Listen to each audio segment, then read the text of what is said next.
¿Qué tal, amigos? Bienvenidos una vez más a su programa Testigos de Jesús. Empezamos esta edición poniéndonos en la presencia del Padre, del Hijo y del Espíritu Santo. Confiamos y sabemos por fe que lo que hoy aquí platicamos va a ser de edificación para sus vidas. Hoy tenemos a un invitado muy especial, el Padre Hugo Estrada, quien nos ha compartido su niñez, su infancia, su adolescencia, y actualmente lo encontramos como un sacerdote dando sus primeros pasos en el Colegio Salesiano Don Bosco, donde usted también había estudiado de pequeño. ¿Cómo no? ¿Cómo transcurren estos primeros años apoyando la formación de los jóvenes que allí estudiaban en esa época? A uno como joven sacerdote que está iniciando, pues es algo muy emotivo. Primero yo había estudiado ahí en el Colegio Don Bosco, mi primaria y la secundaria, y comencé antes en el Oratorio Festigüey. Y ahora me toca ser sacerdote, y ahí en esa zona donde yo nací también, la zona 8, la gente quiera que no, algo me conocía y todo, pues muy estimulante. Primero daba clases de literatura en cuarto y quinto curso, la materia que a mí me gustaba, la materia que yo estaba estudiando en el colegio, en la Universidad San Carlos, entonces era muy agradable, ¿verdad? Y creo que lo hacía con mucho gusto, y una de las cosas que pues fomenté mucho fue la lectura, y entonces los muchachos comenzaron a entusiasmarse.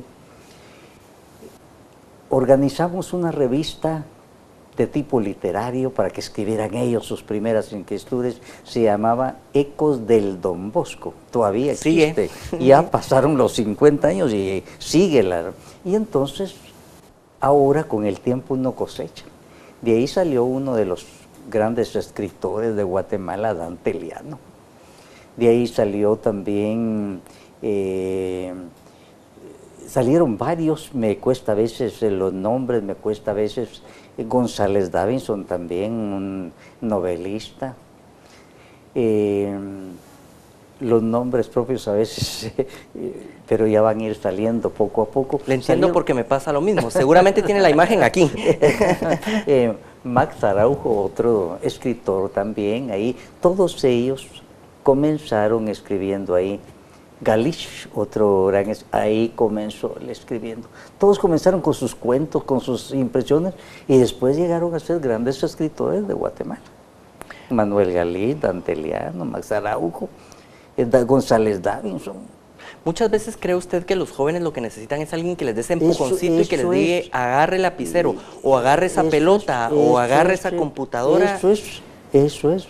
Y entonces ya ellos comenzaron y vieron que tenían... Yo desde que leía los cuentos de Dante Liano, dice, este escribe mejor que yo.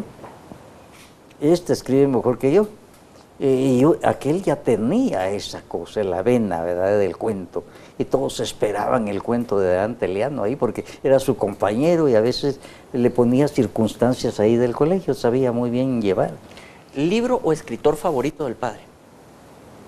Bueno, a mí, en la literatura, a mí como poeta me ha gustado Jorge Luis Borges, ¿verdad? Sin lugar a duda. En la poesía también Pablo Neruda. Me han gustado mucho desde ese punto de vista, ¿verdad? ¿Libro favorito? Yo tendría que decirle la Biblia, por supuesto. Por supuesto. Traté de agarrarlo ahí, pero no se dejó para... Segundo libro favorito. Sí. Mire, entre tantos, me es muy difícil decirle, ¿verdad? Es muy difícil. En un tiempo, cuando leí la novela El Doctor Zhivago de Pasternak, yo me sentí en el aire, un momento en que me sentí en el aire, ¿verdad? O sea, sí, una de las cosas que me fascinó mucho. El Doctor Zhivago. Sí, el Doctor Zhivago en ese tiempo, y sí me sentí en el aire cuando yo iba leyendo. También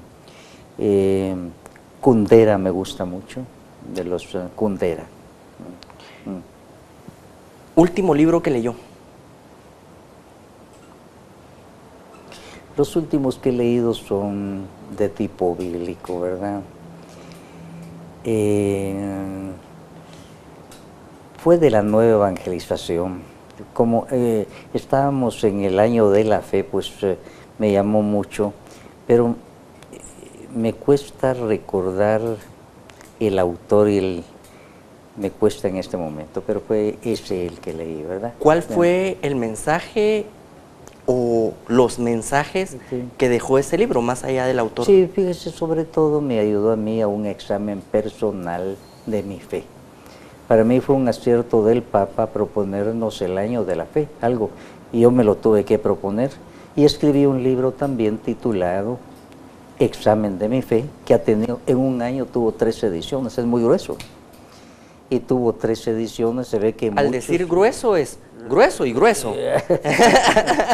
Pues muchas personas lo han leído, les ha servido para cuestionarse acerca de su fe, como me cuestioné yo de eso, ¿verdad? ¿Qué cuestionamientos pasaron en su vida acerca de su fe? Pues sí, es que fíjese que muchas veces uno hace cosas, sobre todo uno como sacerdote, tiene que celebrar misa todos los días, tiene que predicar, tiene que confesar, Entonces me tuve que preguntar, bueno, ¿y esto lo hago yo mecánicamente como un funcionario o va la fe ahí? Es una cosa muy difícil porque todos los días tengo que estar celebrando misa, tengo que estar predicando, tengo que estar aconsejando y todo desde un punto de vista espiritual, y uno puede caer en la rutina y entonces pero ya no hay aquella fe, ya no hay aquella llenura del Espíritu Santo. Ese fue mi cuestionamiento, y entonces yo quise compartirlo con los demás, examen de mi fe. ¿Cuántos libros ha escrito? Hablemos de su mano y su pluma. Sí, por todos, religiosos y literarios, 54. ¿Cuál fue el primero? El primero literario se llamó Veneno Tropical. Veneno Tropical. Y una novelita acerca de el veneno era el licor. Entonces yo me imaginé un padre de familia que por el licor echaba a perder su familia, muy moralista en ese tiempo yo, ¿verdad? Pero ese fue lo que me vino. Yo no era sacerdote todavía, no era bachiller todavía, estaba por lograr el bachillerato y comencé a escribir. No era bachiller todavía. Y con muchas dificultades para escribir y todo lo demás. Recuerdo que cuando era niño, 5º grado, hice una poesía y yo, con ganas de mostrársela a mi maestro, y fui donde el maestro, mire, y él escribía poesía también, por eso ya se quedó viendo y me dijo, tú nunca vas a lograr hacer ninguna poesía. Sentí un balde de agua fría y me fui a mi banco, ¿verdad? Triste, el mal que puede hacer por el orgullo un maestro. Me fui, y el que no escribió fue él. Él escribía poesía y resulta que nunca logró escribir ningún libro. Veneno Tropical, el primero. El primero. Y usted se define como que era muy moralista en esa época. Porque quería ir yo como contra el licor. Contra el licor. Sí, Okay. sí. Ya no es muy moralista en esta época, padre. Pero ahí con la literatura, ¿verdad? Con la literatura, valerme de eso para eso, ¿verdad? Y otros cuentos que iban ahí. Y eso fue lo primero en literatura. ¿Cuál es su primera obra en el aspecto religioso? Religioso. Cuando se estaba construyendo el santuario del Sagrado Corazón, sacaban un periodiquito. Y el director de ahí, que era el padre Shodman, me decía, mire, escríbeme un artículo sobre Don Bosco en cada... Y total, cuando terminó, yo ya tenía bastante material. Entonces lo reuní y de ahí salió el libro, que ha tenido muchas ediciones, muy sencillo, que se llama Viñetas de Don Bosco. Fue lo primero. Salió precisamente en imprenta a los poquitos días de haberme ordenado yo sacerdote, porque lo financió el director del Colegio Don Bosco. escribir un libro en ese tiempo, el aspecto económico. Y yo mismo fui, y la imprenta era imprenta, solo le permitían a uno una corrección, porque había que poner letra por letra en ese tiempo. Entonces, solo le permitían a uno una corrección. Entonces, mi primer librito fue ese, y poco a poco se ha ido extendiendo y presentando en varias formas. Viñetas de Don Bosco. ¿Qué pueden encontrar las personas que busquen el libro Viñetas de Don Bosco? Pues pueden encontrar un resumen de la espiritualidad de Don Bosco y de la vida de Don Bosco. Eso. ¿Cómo era Don Bosco? Un hombre muy especial que sintió desde niño la vocación que el Señor le daba de trabajar entre jóvenes que se habían apartado del camino recto, jóvenes descarriados por lo general. Eso fue lo que él vio en un sueño, y el Señor le dice: tienes que cambiar estos lobos, estos tigres, en mansos corderos, y te voy a dar una ayuda, la Virgen María. Muchas personas dicen, es que los salesianos, todo es Don Bosco, todo es Santo Domingo Sabio, todo es María Auxiliadora, y muy poco de Jesús. ¿Pasa eso? ¿Cómo funciona eso? ¿Y cómo debería funcionar en las vidas de todos los católicos salesianos? Bueno, para ser sincero, en un tiempo tal vez exageramos. Yo creo que todos los que están comenzando exageran con sus fundadores. Okay. Después va bajando uno a la realidad. Entonces, sí, nosotros en un tiempo, pues mucho Don Bosco, María Auxiliadora. En la actualidad, pues, como Don Bosco se encontró con Jesús, como María Auxiliadora nos lleva a Jesús. Ya vamos en otro plano, ¿verdad? Para la nueva evangelización, el encuentro personal con Jesús, como Don Bosco, con su sistema, ayuda a llevar a los jóvenes a un encuentro personal con Jesús. Como la Virgen María debe estar como nuestra madre que nos lleva a Jesús. Es decir, el personaje principal de este libro que se llama Vida es Jesús. O sea, como Don Bosco encontró a Jesús y como Él nos lleva a Jesús. Es correcto. Sí, sí. Pero para las personas, tal vez hay personas que no son católicas y que pueden estarnos viendo en este momento. Es decir, ellos son caminos que nos ayudan a llegar al centro de nuestra fe y de nuestro amor, que es el Señor Jesús. En esta parte hemos estado tocando algunos libros. La etapa primera de su producción literaria. Vamos ahora a la etapa media de su producción literaria. ¿Qué estaba escribiendo en el libro número 25 más o menos? Difícil. Bueno, fíjese que yo nunca me había propuesto escribir libros religiosos, porque yo pensaba, no, me van a salir muy aburridos, la gente no los va a leer, y entonces mejor me meto en el cuento, en la poesía, que son las cosas que yo escribo. Entonces mejor me voy a meter en el cuento y la poesía, porque si yo escribo religioso va a salir muy aburrido, nadie lo va a leer, nadie va a comprar el libro. Ese era. Pero varias personas comenzaron a presionar. Yo comencé a tener algún programa de radio sobre los 10 mandamientos, sobre los 7 sacramentos, y la gente, ¿por qué no escribe eso, padre? ¿Y por qué no escribe eso? Yo decía, hasta que un día una señora grabó todas mis pláticas sobre los 10 mandamientos y me dice, padre, aquí está su libro. Y yo veo, qué paciencia tuvo sacar del audio aquello, ¿verdad? ¿Cómo se llama esta señora? Nuevamente lo estoy poniendo en problemas, padre. Con los nombres. Yo sé si bien quién es, pero el nombre me cuesta. ¿Dónde vivía? Cuéntenos un poquito de ella. ¿La conocía? ¿Llegó de la nada? Ella llegaba al grupo de oración de María Auxiliadora, ¿verdad? Y de León era el apellido, ya me vino algo, ¿verdad? Ajá. De León era su apellido. Y entonces muy buena, ella llegaba al grupo de oración, oía mis predicaciones y me dijo, aquí está. Y un día que yo iba en un avión, muchas horas de aquí a Los Ángeles, me habían invitado para una predicación, saqué yo aquello y comienzo ahí mismo en el avión ya a hacer la adaptación de lo que ella había sacado para que fuera leído. Y resulta que aquel libro le gustó a la gente y comenzó a leerlo. Y entonces ya me animé, los 7 sacramentos en todos, ¿verdad? Ese libro, Los 10 Mandamientos, no es ninguna maravilla, es algo muy sencillo y ha tenido como 20 ediciones. Y los sacramentos también, cosas muy sencillas. También una editorial de Colombia escogió los 7 sacramentos también. Y después entonces ya fueron saliendo los demás, siempre con esa orientación católica, ¿verdad? Las cosas básicas. ¿Seguí escribiendo poesía, cuentos? Seguí escribiendo de poesía. Yo escribí 2 libros. En primer lugar, uno, Asimetría del Alma, otro, Ya somos una gran ciudad. Después hice una selección de mis poesías. Después comencé con cuentos.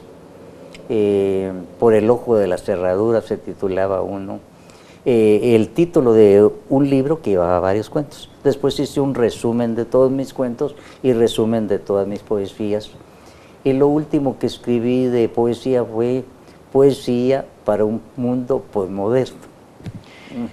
¿Recuerda alguna de sus poesías? ¿Recuerda la mayoría? De memoria no. ¿Ninguna poesía la recuerda de memoria? No, de memoria me sería muy difícil ahorita porque... Sí. ¿De qué temas tratan estas poesías?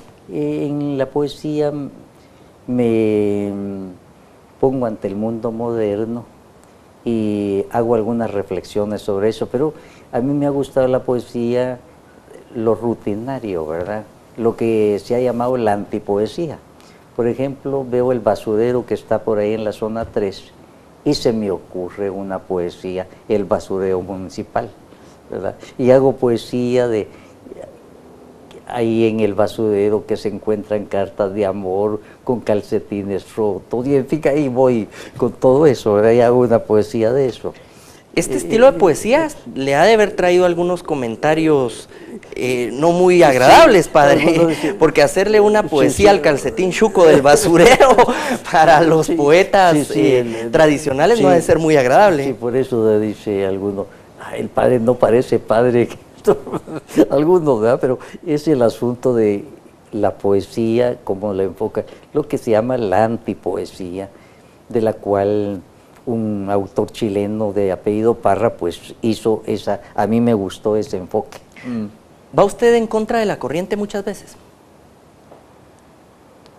Tal vez salir de lo rutinario. Para el poeta por lo general tiene que escribir algo que no sea rutinario, tiene que salir de la rutina para que sea poesía, si no, no es poesía. Entonces uno tiene que salirse de eso para que pueda hacer poesía, si no es algo muy normal. Algunas veces alguien cree que es poesía, pero eso son los sentimientos, le falta el ropaje poético. Voy a ser atrevido en esta aseveración por el corto tiempo que tengo de conocerlo, pero lo que usted me transmite es una personalidad que no se queda cómoda con los esquemas preestablecidos y que cuestiona y que busca resolver tal vez los mismos problemas, pero de maneras diferentes.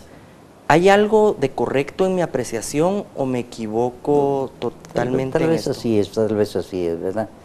Yo vengo de la Iglesia antes del Concilio Vaticano II y después con el Concilio Vaticano II. Yo me sentí muy a gusto con el Concilio Vaticano II. ¿Por qué razón? Como que era una respuesta para algo que yo ya traía antes, ¿verdad? A mí me molestaba mucho, por ejemplo, a mí me tocó durante varios años celebrar la misa en latín y me sentía muy incómodo. Un día fui a celebrar a un pueblo de indígenas y me toca leer el Evangelio en latín. Yo digo, ¿qué estoy haciendo aquí? Solo indígenas, ¿qué estoy haciendo yo aquí con ellos? Y entonces yo comencé de una vez a traducir para que entendieran en castellano, ¿verdad?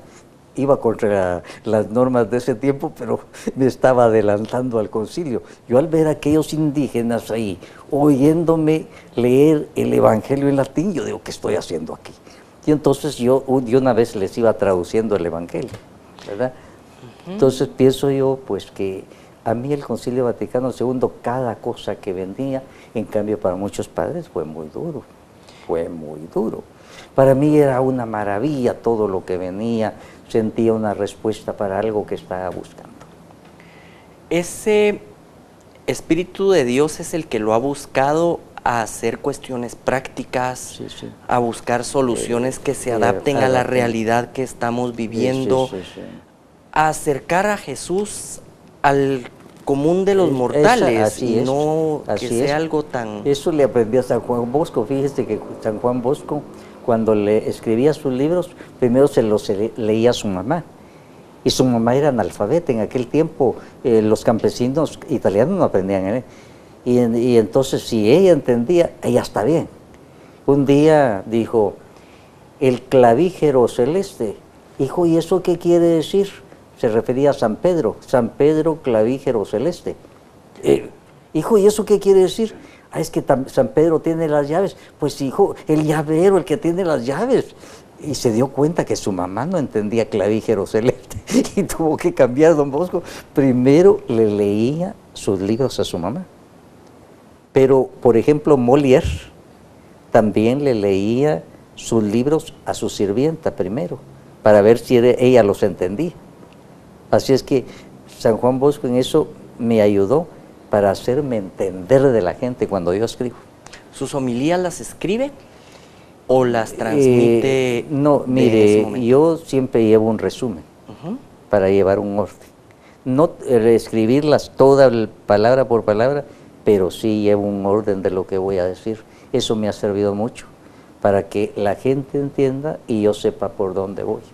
Eso cuesta, pero me ha servido para que la gente me entienda y vea que llevo un orden. Dentro de la producción literaria que ha tenido, ¿hay algún libro del que diga cómo fui a escribir esto y por qué lo hice? No, que me haya arrepentido, no. ¿Sí? No, que me haya arrepentido, no. ¿Algún libro que le gustaría agregarle o quitarle aspectos que tal vez por el tiempo ya no son vigentes? No, de ninguno, no. No se me ha ocurrido de ninguno. Sí. ¿Cuál ha sido el libro que más satisfacciones le ha dado y por qué?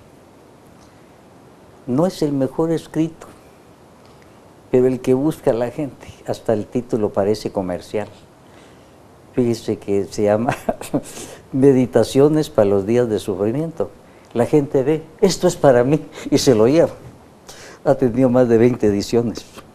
Se ha publicado en México, se ha publicado en Colombia, y a través de Ediciones San Pablo, pues se ha ido a todo el mundo de habla española. Un día en España fui a visitar una librería. Nunca me imaginé yo que un libro mío iba a aparecer ahí. Ahí estaba. ¿Se tomó fotos a la par del libro? No, en ese tiempo no había teléfono. Pero que en una librería de España estuviera mi libro, para mí fue muy alentador. En Colombia sí hay, ahí sí han publicado, ¿verdad? Pues ese yo lo veo algo de tipo comercial. Llega la gente, ve meditaciones para los días de su... Esto es para mí, se lo lleva. Y a muchos les ha hecho bien, ¿verdad? Un librito muy sencillo, muy pequeño, y les ha gustado mucho. Nunca lo he vuelto a leer, fíjese. Y lo he repasado. No me da miedo volverlo a leer. Estamos a punto de terminar este nuevo bloque, padre, y me gustaría que nos hiciera una invitación a leer a algún autor que usted cree que puede dejarnos algo en la vida. ¿Quién sugeriría a usted que todos deberíamos de leer y qué título? Mire, libros del padre el sacerdote Ansel Grum. Ansel Grum. Grum. Él es alemán. Él tiene esta característica, que ha tomado los grandes temas teológicos y los ha puesto con el lenguaje del pueblo, con la psicología del pueblo. Por eso ha tenido mucho triunfo. Y él es psicólogo, pero su lenguaje es asequible al pueblo. Por ejemplo, escribió el libro sobre San Mateo, sobre San Lucas, sobre San Juan, sobre San Marcos, pero un lenguaje asequible, presenta la Biblia en un lenguaje del pueblo y moderno, con un lenguaje moderno. Ha tenido mucha aceptación. Yo he leído muchos libros de él y veo, este hombre va por la línea de llegar en el nuevo lenguaje, todos lo entienden, ¿verdad? Facilitarnos Sí, la sí, vida eso a los es. que somos duros de coco. Al mismo tiempo que lleva el lenguaje moderno, maneja la Biblia ahí. Nuevamente gracias No hay cuidado, por acompañarnos sí, sí. en esta media hora. Esto da para más. Usted síganos viendo a través de Testigos de Jesús y esperamos nuevamente que la paz de nuestro Señor quede en sus corazones. Nos despedimos en el nombre del Padre, del Hijo y del Espíritu Santo. Hasta un próximo capítulo. Está bien, está bien.